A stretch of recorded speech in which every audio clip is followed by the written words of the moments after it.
Hey everybody, it's Claire from Basic Tech with your latest edition of Tech Talk for RFS Advice. Now, in our financial lives, we protect our investments and plan for the future, but what about our critical documents that prove ownership, identity, and legacy? So things like deeds, wills, passports, and insurance policies. Too often we can't find these documents when we really need them. So in this short video, I'm going to walk you through a simple and incredibly secure method to organize and store your most important documents digitally, so you can access them from any device whenever you need them. So whether you're using a Windows PC, a MacBook, an iMac, or anything, an Android phone, we are going to work out a system that will work for you. So let's get started. So the very first thing is to decide what you want to protect. So we're talking about documents that are difficult or even impossible to replace. Think about things like passports, marriage certificates, birth certificates, investment statements, insurance policies, power of attorneys, vehicle titles, and all these types of things. So I also recommend making a personal document with all of your passwords and recovery account information in these. And this one you want to make extra secure. So the very first step in this process is to obviously create a digital copy of these documents. Now you can use your iPad, your iPhone, or if you have a scanner, you can use this too. Now you can literally just take a photo with your phone. So I use an Android phone and I can go straight into Google Drive, and there's actually a little camera icon right at the bottom of Google Drive that allows me to scan documents and upload them straight away. The same can be done with your iPad or your iPhone, or obviously if you are going to scan them, you can save them this way too. So now that you have a digital copy of all of your files, you want to think about where you're going to store them. So there are really three main places to store them on the cloud. So we're talking about things like Google Drive, iCloud Drive if you're an Apple user, or you can even use Microsoft's OneDrive, right? So let's think in this example, I'm going to be using Google Drive. Now, we want to be able to access any of these documents from any device. So I have chosen Google Drive purely from the point of view because you can use it on a Windows PC and any Apple device too. Now, I would create a folder structure that is a blueprint for clarity, really.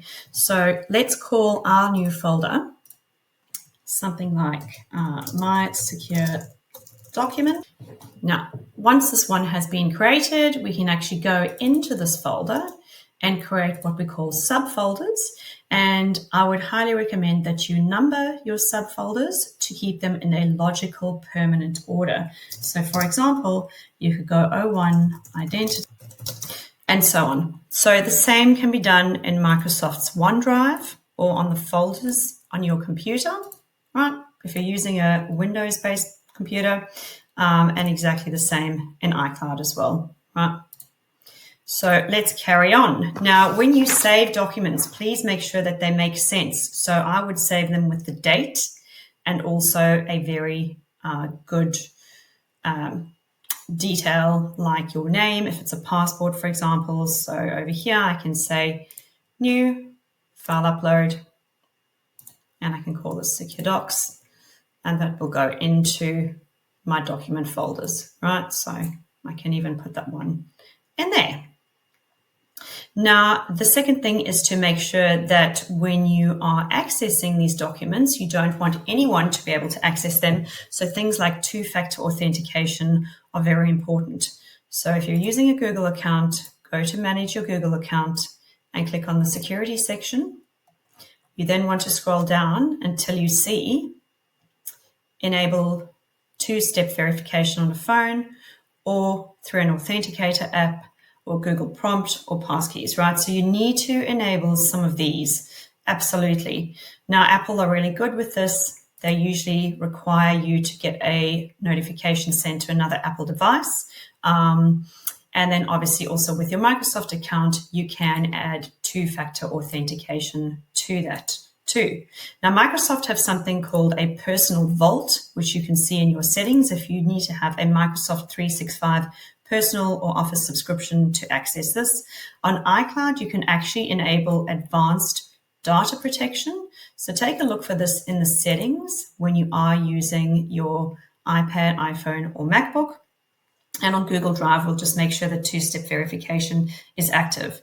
Now, when we want to share files, there's a way to do this because we don't want to be emailing important documents.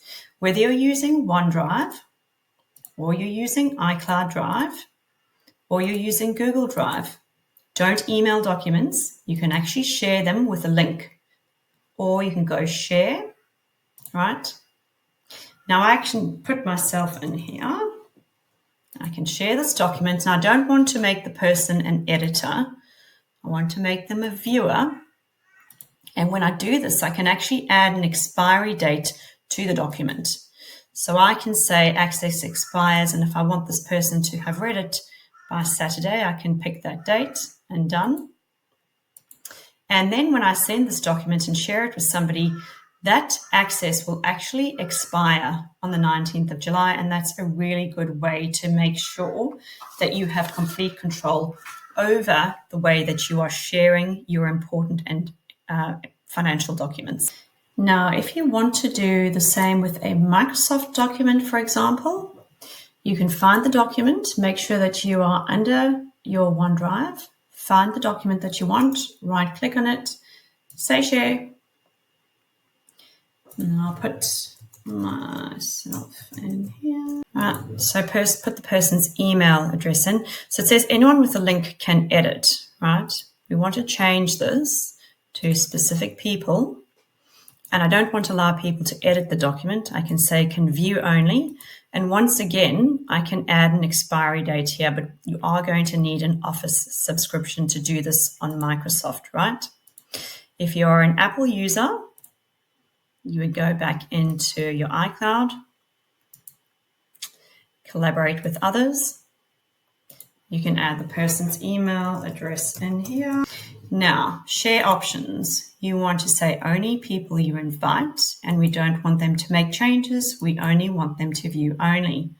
And then you can share the file with them that way. So that's some really simple ways and secure ways that you can store your documents and also share them securely. The last thing is, of course, you can back them up onto an external hard drive as another method if you are not keen on putting your important documents in the cloud. So that's it, really. In just a few minutes, you've created a secure, organized, and future-proof system for your most important documents. So your action for today is simple. Go and create that one main folder called My Secure Documents, or something that makes sense to you, and scan or photograph just one file. So getting started is really the most important step to securing your digital life and giving yourself some peace of mind. Thanks for watching, and don't forget to share this video with anybody you think might find benefit from it.